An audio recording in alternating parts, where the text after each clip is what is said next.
Can't even afford a corner office, the VP joked to the room.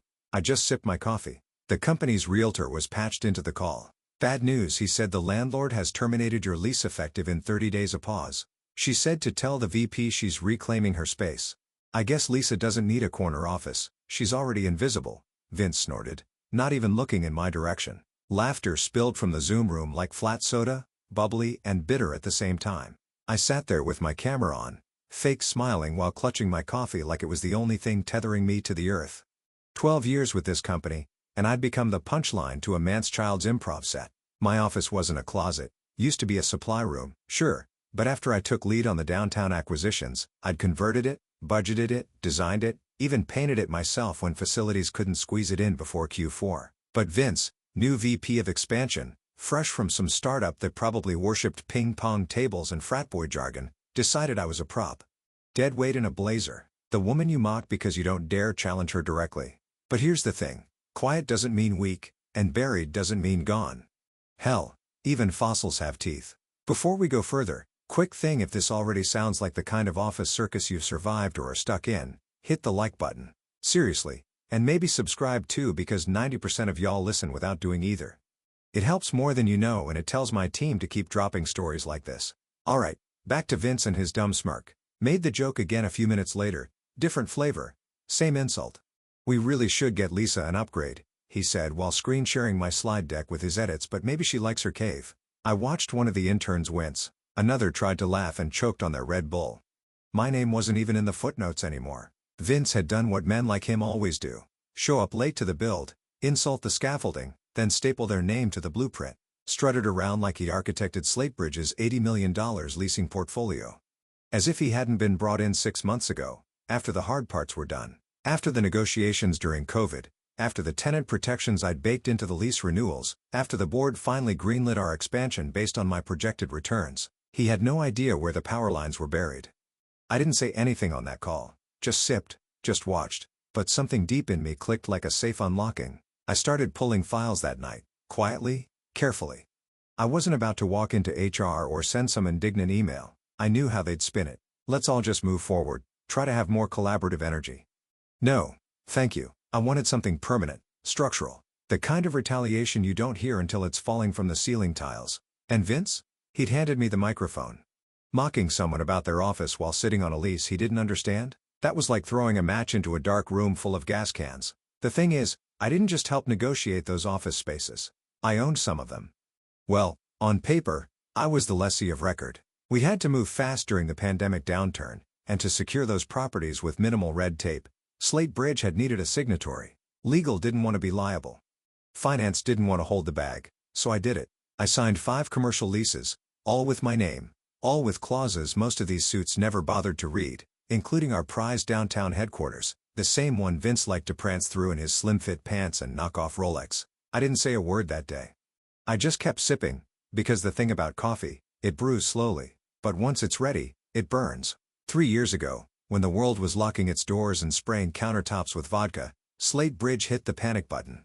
Office space? Who needed it? Everyone was suddenly a floating head in Zoom purgatory, and the board started murmuring about downsizing physical assets. But I saw what was coming. I knew remote wouldn't last forever, and when the rebound came, commercial real estate would be a bloodbath. Prices would rise, locations would vanish, and the companies that held ground in the storm, they'd own the damn battlefield. So I made a move. While the firm's leadership was busy Googling how to file for lease forgiveness, I was meeting with brokers over frozen Wi-Fi and shaky webcams, scouring distress listings. I called in favors, whispered with landlords, made spreadsheet models so detailed they had formulas inside formulas. And when legal hesitated, because Slatebridge wasn't willing to commit to 5 new leases with revenue and freefall, I offered a workaround. I'd sign them, personally, temporarily, just until the firm's cash flow stabilized and we could shift the contracts over. At the time, it felt tactical, calculated, heroic, even.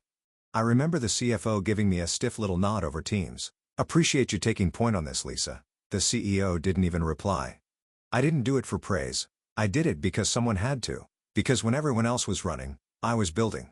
That's what strategy is. You see the fire coming, and instead of screaming, you start laying bricks. The result? 5 prime commercial leases.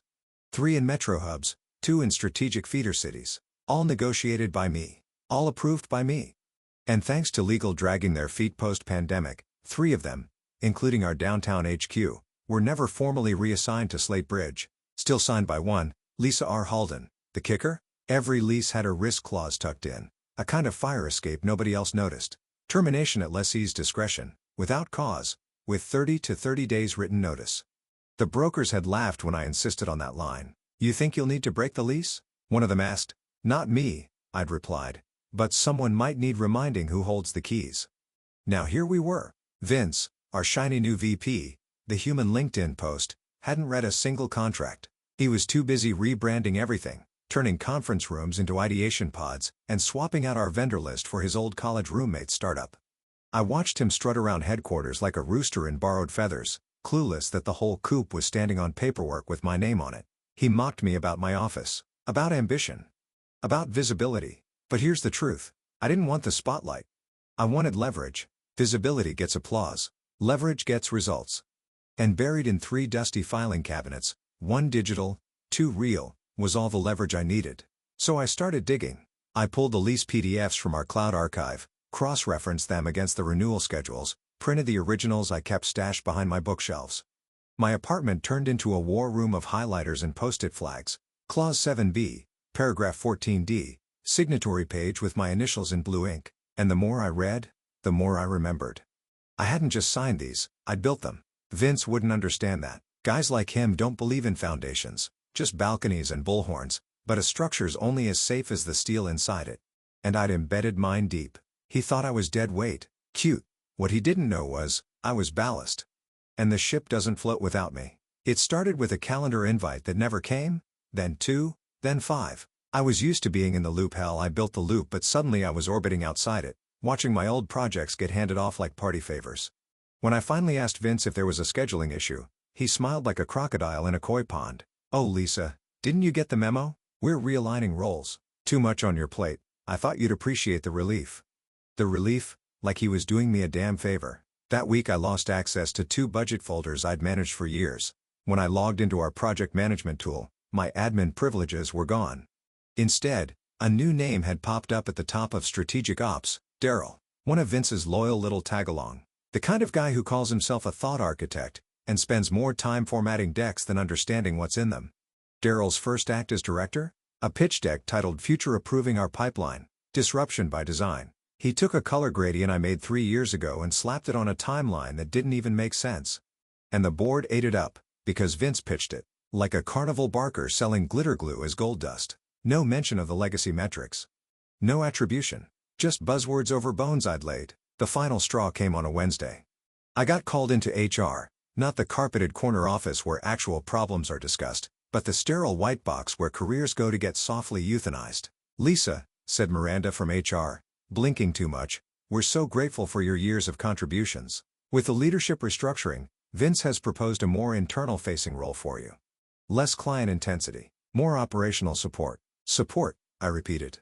Think of it as repurposing your institutional knowledge. Like I was a damn couch. They moved me to a different floor. Smaller desk. No windows. I could practically hear the echo of my old self in that hallway. The version of me who used to walk past reception with a portfolio full of quarterly wins and a phone that wouldn't stop ringing. Now, silence. Just the soft hum of recycled air and my name disappearing from every new initiative. But there's something Vince never learned in his fast track. MBA-sponsored climb to middle-tier mediocrity. People like me don't shout when we're angry. We catalog, we observe, and then we engineer the exit wound. So I opened my old contacts list, scrolled past vendors, consultants, execs long gone, and then I found her, Sandra Wallace, managing partner at Cresthold Realty. She'd been the one who negotiated our flagship leases with me during the 2020 panic. We'd bonded over shared insomnia, late-night calls, and passive-aggressive landlords. Sandra was smart, sharp, and most importantly, she remembered. I texted her, "Hey Sandra, got a sec to catch up, curious about the fine print on the 4,406 lease." 3 dots, then a reply. "Lisa, absolutely. Want to meet for coffee or something stronger?" Coffee would do. The meeting was set for Friday. By Thursday night, I had unearthed every contract, amendment, renewal clause, and arbitration line tied to our downtown HQ. I didn't go in blind. I went in loaded. They thought they'd repurposed me. All they'd really done was give me the quiet and the time I needed to prepare. The coffee shop was one of those industrial chic places that smelled like burnt beans and ambition. Cement floors, exposed pipes, baristas with sleeve tattoos, and existential dread. I got there early. Not out of nervousness, but out of habit. 12 years in strategy teaches you how to arrive before the power shifts. Sandra swept in 10 minutes late wearing a trench coat that probably cost more than my entire week of groceries, eyes sharp and smile half-loaded. "Lisa R. Halden," she said, sliding into the seat across from me. "Still saving companies from themselves." I gave a small laugh, trying not to get run over by the ones I already saved. She raised an eyebrow, then flagged the waiter. 2 espressos, hers with oat milk, mine with consequences. Once we got the pleasantries out of the way, who left where, who got promoted, who got indicted, we got down to it. I pulled out a red folder, not digital, paper, on purpose. There's a kind of reverence people give paper you don't get with a screen. I wanted to revisit the original lease on 4,406 grand, I said, laying it between us. Particularly Clause 14C, the discretionary termination clause. Sandra flipped through the pages like she already knew where to look. She didn't ask why. She didn't need to. We'd both worked in the business long enough to know when a question was a pretext. This was about confirming weapons, not requesting advice. Her finger landed on the paragraph. There it was. Exactly where I remembered. Termination may be executed without cause or board consent at lessee's discretion, with no less than 30 to 30 days notice. Lessee, Lisa R. Halden. Not Slatebridge, not the board, not the VP with the slick hair and inflated ego. Me. Sandra leaned back, eyebrows lifted. "You're still the sole signatory," I nodded. "Slatebridge never executed the lease reassignment. It got pushed post-COVID, then forgotten." "Well," she said, sipping her espresso, "that's a hell of a knife to keep in the drawer." "I didn't keep it," I said. "They just forgot I had it." We sat in silence for a beat. Outside, people passed by the windows, consultants, interns, a man yelling at his AirPods. I used to envy those people, the ones who moved through life without having to build armor just to exist in a meeting. The ones who didn't have to smile through insults or be team players while their work was carved up and rebranded like supermarket rotisserie chicken. But today, I felt none of that. No envy, no rage, just a sharp, focused clarity. "They moved me into a corner," I said quietly. "Not a corner office, just a corner. Told me I'd be more efficient in a non-client-facing role." Sandra didn't laugh, she just nodded. "So, what are you thinking?" I stared at the lease page a second longer, then closed the folder slowly. "I'm thinking of reminding them who picked the damn building." Sandra's smile was subtle, almost surgical. "Well then, let me know if you'd like us to prepare the formal withdrawal paperwork. Discretionary after all." "No rush," I said standing, "but soon." And as I walked out of that shop, coat slung over one arm, folder tucked under the other, I didn't feel like someone plotting revenge.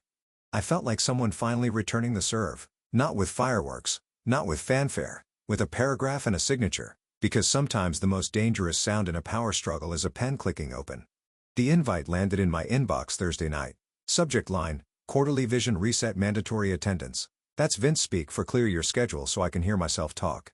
I already knew what it was about. The grapevine was humming louder than usual. Vince had finally wormed his way into a solo pitch to the board.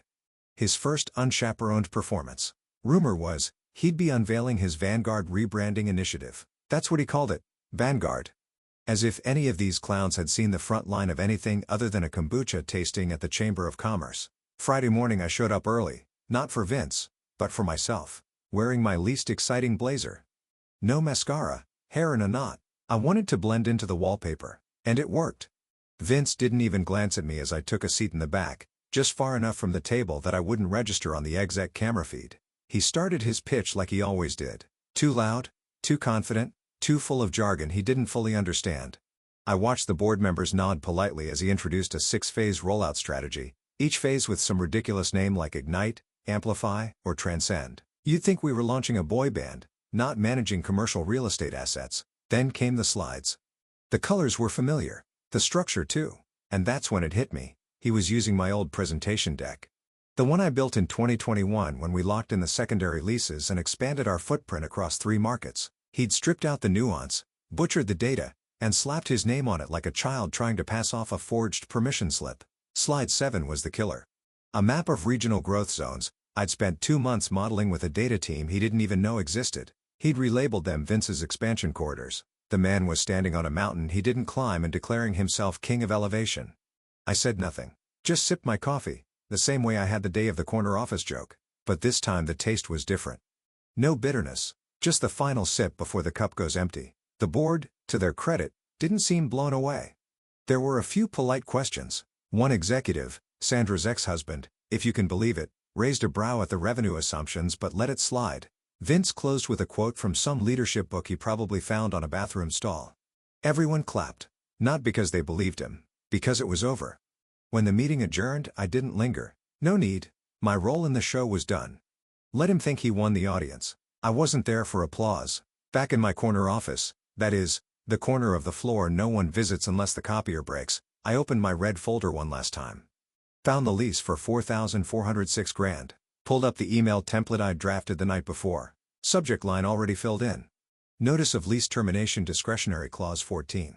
See, I reread the body twice. Straightforward, clean, legally bulletproof.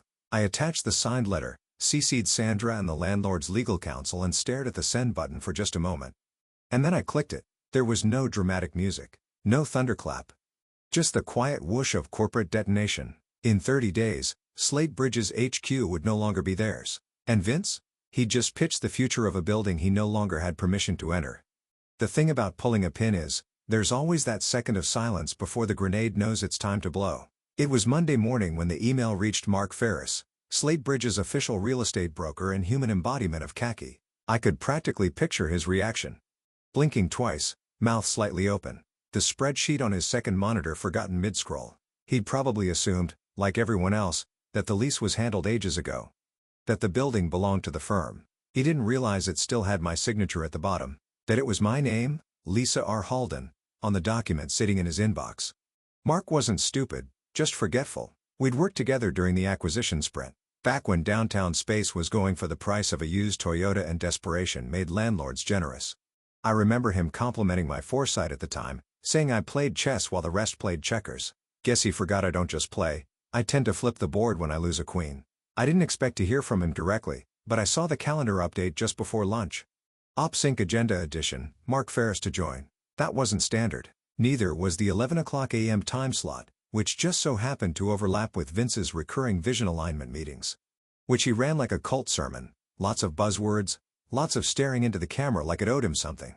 I accepted the invite silently, flipped my camera off, and muted my mic. Let the theater begin. Vince was mid-diatribe when I joined. Something about consolidating vendor relationships and transitioning our legacy leases to lean into agility. The irony would have choked a weaker soul. Daryl nodded along like a bobblehead. Someone else complimented the naming logic on the internal building zones. Naming logic? The man called a copy room Innovation Cove. Then Mark's icon lit up. Hey all, he said. Voice chipper in that fake casual tone brokers use when they're about to deliver bad news. I'll keep this quick. Just wanted to address an urgent update regarding the $4,406 property, your current headquarters. Vince frowned but waved a hand. Go ahead, Mark. Mark cleared his throat. We received a signed lease termination notice on Friday evening. It's fully executed, compliant with Clause 14C. The 30-day clock started Saturday. The silence that followed was gorgeous, pure, untouched. Vince blinked. Wait, what? Who authorized that? Mark's voice didn't waver.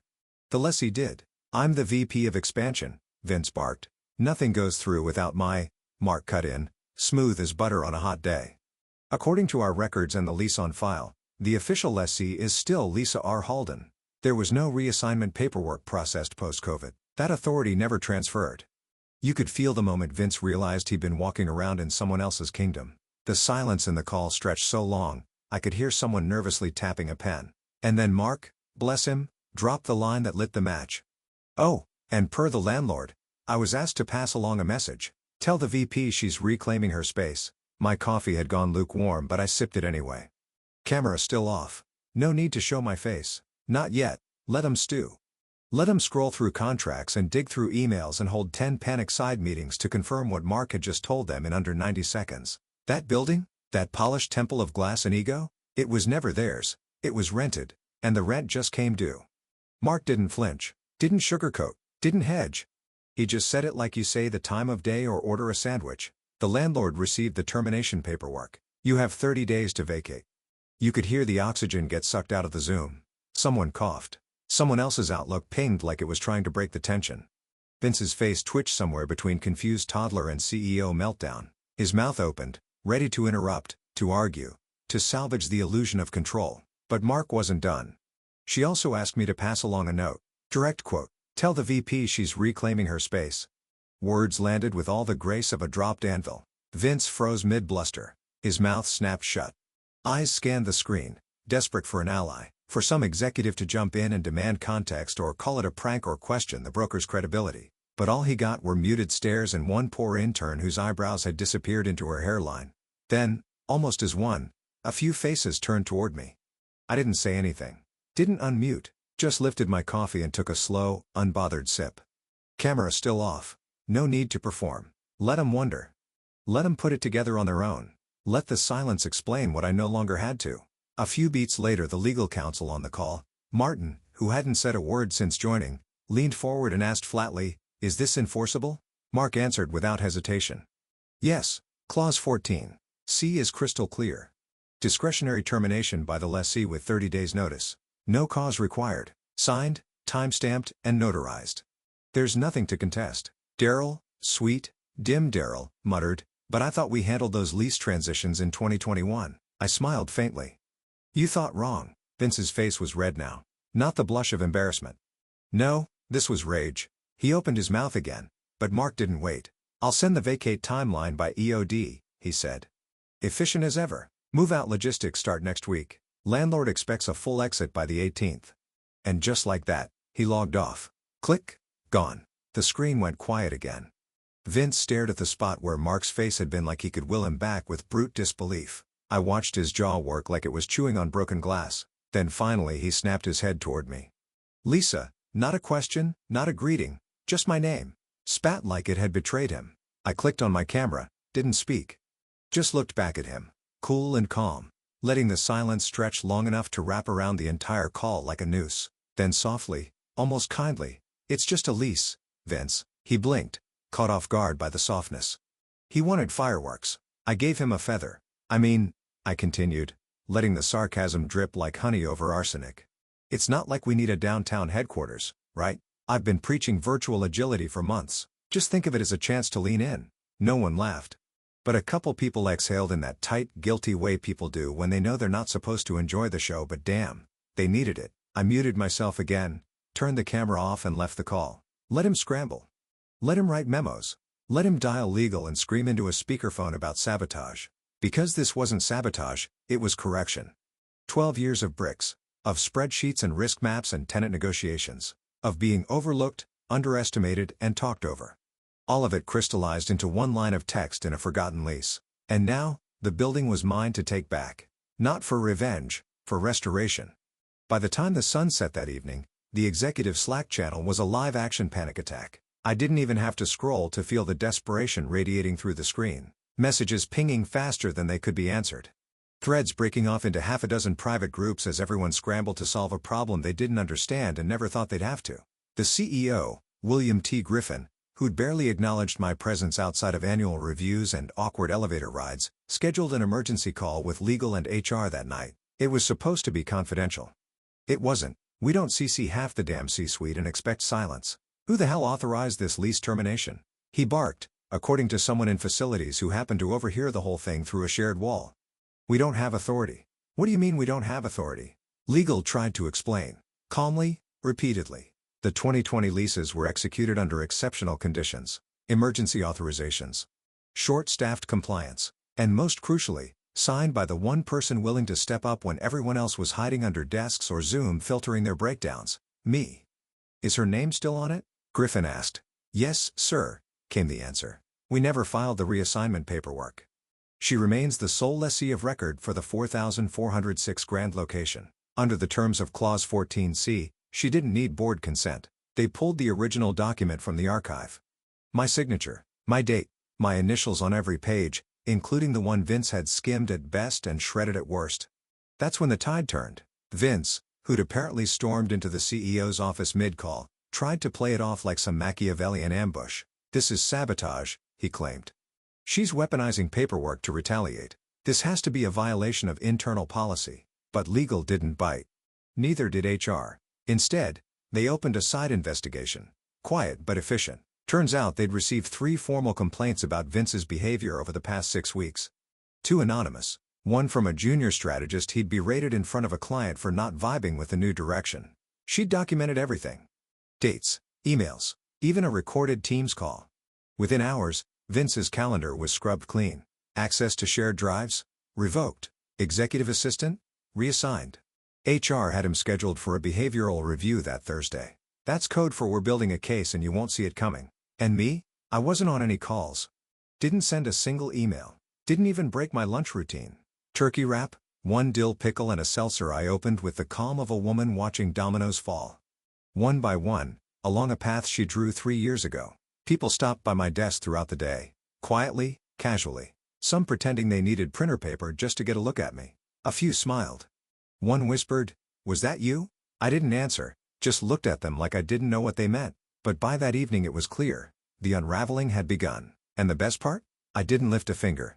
I didn't leak a memo or crash a meeting or write a scorched earth email with bullet points and demands. All I did was follow the rules they ignored, execute the authority they gave me, and let the silence do what shouting never could. I didn't make Vince fall. I just stopped holding the net.